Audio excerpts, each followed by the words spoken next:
Okay, so I'm going to be going over a couple things in this video, including Fibonacci, because a lot of you still seem to struggle with market structure, Fibonacci, things like that, and keeping your charts clean.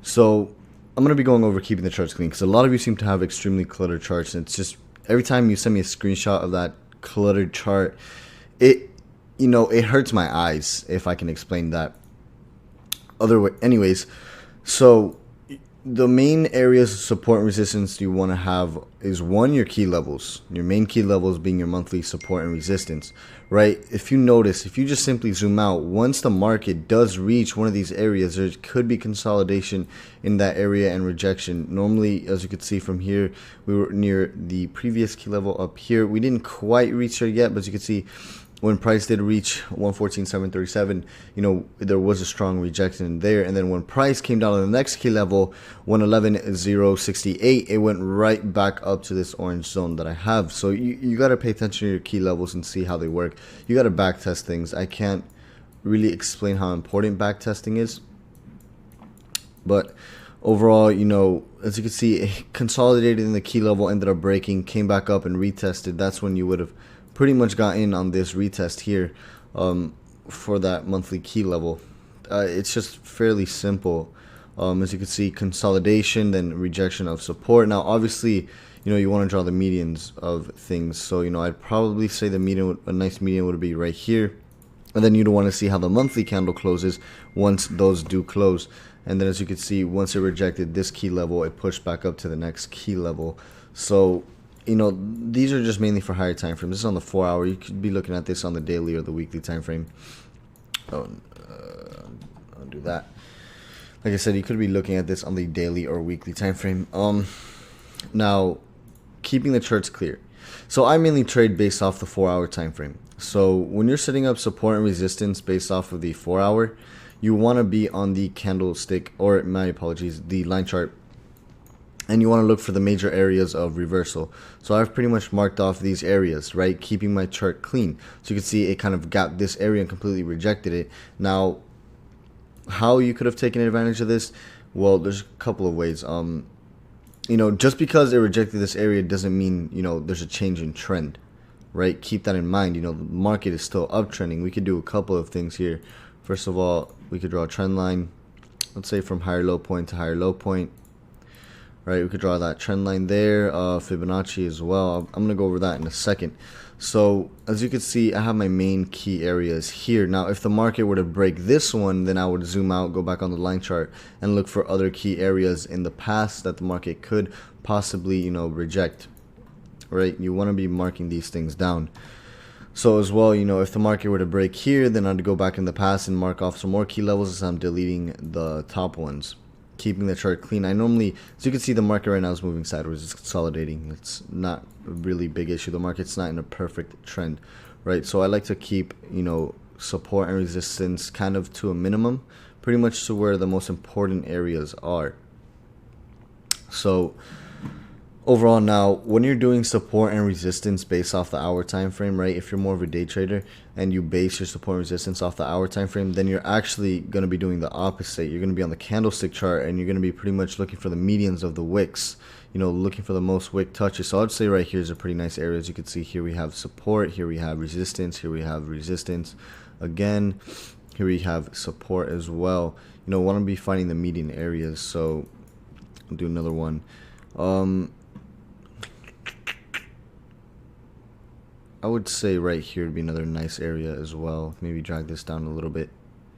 Yeah, right here would be a nice area as well. As you can see, now it kind of came down. Once it broke this support, retested it, rejected it, came back up to it, or retested, broke support, retested it, became resistance, rejected it, then came back up to resistance. This would have been 100% retracement if I'm not correct. Pull fibs.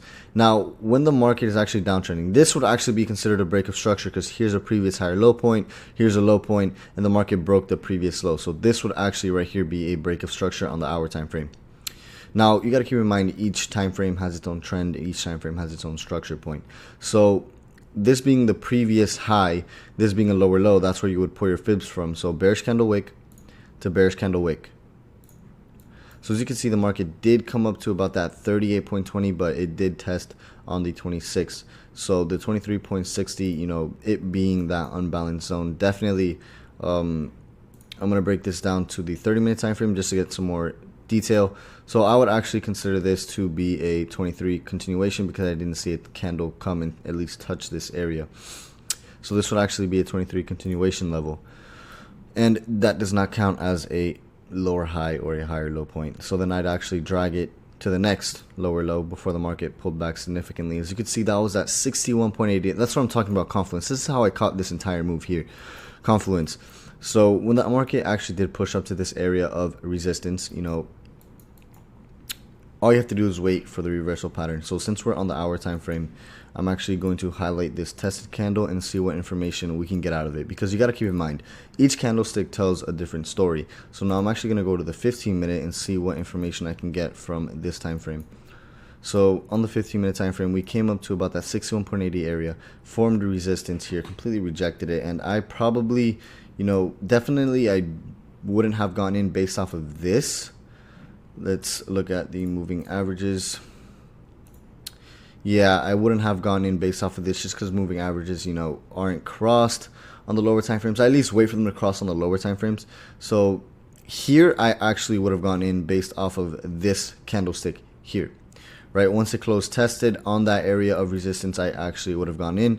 So now before you get in on an order, you know, you want your risk to be a lot smaller than your potential reward. Notice that I said potential reward, because we can control our risk. We can control how much we're going to lose, but we can't control how much we're going to make, right? So since I'm basing this trade off of the hour time frame and I'm entering right here based off of this 61.80, I'm going to have my stop loss above the previous market structure point. So this being a higher low point or a lower high point at this area of resistance, I'm confident enough that the market is not going to break this resistance and it's going to go in my direction. So now I'm looking at one of two things, right? How much am I going to risk this trade? The most I'm ever going to risk in a trade is about 5%. That's the most I'll ever risk, and that's me trying to grow an account. So you also have to keep one thing in mind. You want your winners to be a lot bigger than your losing trades, right? You could have panicked right here and close this trade at 23 pips, but look at your risk. You know, why would I enter? You know, think about it like this. Why would I risk $100 to make $100? It doesn't make sense. It makes more sense for me to risk $100 to make $200 or $300, right? So if I'm entering this trade, I'm looking for at least a 1 or a 2-to-1 risk reward, meaning I'm going to be getting 2 times my risk, right? I'm going to be gaining 2 times my risk. And you can only do a 2-to-1 risk-reward ratio when you have a 50% win-loss or more. What I mean by that, meaning you win 50% of your trades, right? So in a block of 10 trades, you win 5, you lose 5, right? You can only do that if a 2-to-1 risk-reward ratio if you have a 50% win-loss. So if you had like a 40% win-loss or a 30% win-loss ratio, then you'd probably have to be only entering trades that will give you a 3-to-1 risk-reward ratio, and you will be profitable, right? Because the thing about Forex is it doesn't matter if you're right or wrong. We're going to be wrong at times. We're going to be right at times. What matters is how you manage your risk. That is the only way you will become profitable and consistent, by managing your risk, right? If I have an $1,000 account and I'm risking 20 pips, there's no way in hell I would even think about throwing a standard lot, right? So, you know, that just goes down to you, how much you're going to risk. If you're trying to grow an account, you know, probably like 3 to 5%, you know, would be a little bit more on the riskier side, but you know, you are gaining a little more. So in this case, right, I'm looking for a take profit either at the negative 27 or the negative 61.80. You know, you could also take profit at the 0 as well, because, right, we're way past that 2-to-1 risk reward ratio. Currently, this would have been a 2 to 0.32, meaning, of course, you're going to be getting 2% more than your risk, more than you're risking. So you definitely could have closed at this 0 here, right? If you're a little more conservative, right? But me personally, I would have waited until this extension level, at least here. So as you can see now, this is a 3-to-1 risk reward ratio, right? Or a 3.55 if you want to be more mathematical about it, right? So I'm getting 3 times my risk. Now, obviously from my entry, right, you're going to hold your order until you get stopped out. You're not going to close just because, right, let's say I entered right here at this candlestick and I see this bullish candle form, right? You know, your emotions could be going a little bit crazier. So that's why you always have to hold until you get stopped out by your stop loss. Because, I easily could have closed here and then would have seen this and then would have entered here and then I just have a bigger risk. And that's not how you want to be trading. You put a stop loss there for a reason, right? Why would you close any time earlier than that? It just doesn't make any sense to me. You have to let your trades ride out. And you also can't move your stop loss to break even too early too. Like, just because you see this big ass bearish engulfing candlestick doesn't mean you're going to be automatically, move the break even risk free. No, that doesn't make sense. You have to give the market room to breathe, right? So once this candle closed, I definitely would have held the order there. We have across the moving averages. And then, once it broke under that 38.20, came back up, another bearish engulfing candlestick, and I pretty much would have held the order probably till around here. It being the negative 27, the market started consolidating. I definitely closed my order in this area. So you can see, I'm getting 3 times my risk, right? I'm getting 3 times my risk. So that was a great trade.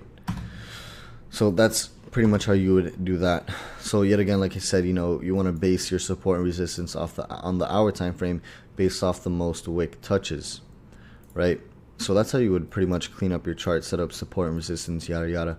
So now pretty much now I'm going to break down UJ and my thoughts. So currently, as you can see, we have one of 2 things that is happening. The market is still uptrending, right? We're making higher highs, higher lows. Simple. We could draw a trend line. Bullish candle wick to bullish candle wick. Now, when you're drawing a trend line, first of all, we're still in the buy zone. Second of all, when you're drawing a trend line, you have to be able to, quote unquote, walk on the trend line. Meaning it can't be, like, this can't be a trend line. Like, what the fuck is that? Like, that's...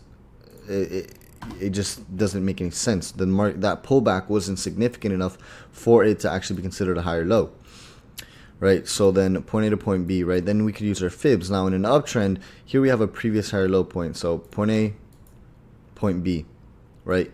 Bullish candle, in this case it'd be bullish candle wick to bullish candlestick body because there's no actual wick. So yeah, so then in this case, the market did come down to that 61.80 area from this double bottom here and then went right back up. As you can see, we have hit H4 resistance. So what I'm looking at now is here is a previous higher low point as well. You could consider this as a high. Definitely, you could consider that as a high. Then you can have your point A, point B here based off the daily time frame. And as you can see, this was a 61.80 and this could definitely be a high. So you can see the market's kind of transitioning, kind of forming lower highs. So here we have a higher high, then this high was definitely lower than this high, and this high was definitely lower than that high, right? You have to look at both sides of the market and build a bias, right? So now, as you can see here, we have across the moving averages, red over blue. So I'm going to be marking this off, right? So I'm going to give you kind of my analysis as to where, the Japanese yen and the US dollar is heading, or the US dollar and Japanese yen, UJ.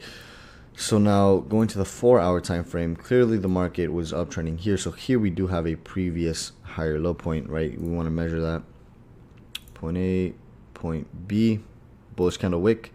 So in this case, bullish candle to bullish candle wick, because there's no wick. As you can see, it came back down to that 50% area. This zone being unbalanced, it luckily did reject and went right back to my extension levels, my take profit area. So yes, this would be considered a higher high, right? So now we're going to do one of the next step, right? Here's a previous higher low point, point A, point B. Okay, so here being the current higher high, right? One of 2 things can happen, right? I'm assuming it could come down to the negative 61.80 since there is previous market structure and there is support here based off the hour time frame, right? We could consolidate here and then reject that area, hitting the extension levels being the negative 27 and the negative 61.80, maybe even push up to 115 based off the daily Fibonacci. So point A, point B, 115 above this key level here based off the daily fib. So now going to the 4-hour time frame, the market structure breaks if it breaks 110%. So if it breaks pretty much 100 right here, then that would be a break of structure. That would also be a break of support, and that would be the break of the trend line, and that would be the break of the trend, right? So I'm not going to be looking for any sell opportunities until that happens. I'm going to be following the trend. I'm not going to be going against it. Right now, the market is uptrending, forming higher highs and higher lows. Sure, this could be a double top, but it can also easily just come back down to this area and completely reject it, right? We're not trying to predict what the market's going to do, right? Because I could easily say, oh yeah, guys, double top right here, it's going to break this support, come back up, retest, and that's when I'll get in on the sell. That's 100% possible, but overall the market's still uptrending because we have a higher low, we're just forming highs and higher lows. So then at the same time, finding this meaning area, this could be, I believe it's called a rising wedge. So that could be another market structure pattern there as well. You just want to be thinking about all the possibilities and just build your bias. I don't counter trend. I'm not going to go against the trend. There's no point. It's kind of like, why are you buying in a seller's market and why are you selling in a buyer's market? It just doesn't make any sense, right? All I know is that once I do enter, I'm going to manage my risk properly, and that's how I stay profitable, by managing my risk. So now, like I said before, this is my current setup, point A, point B here.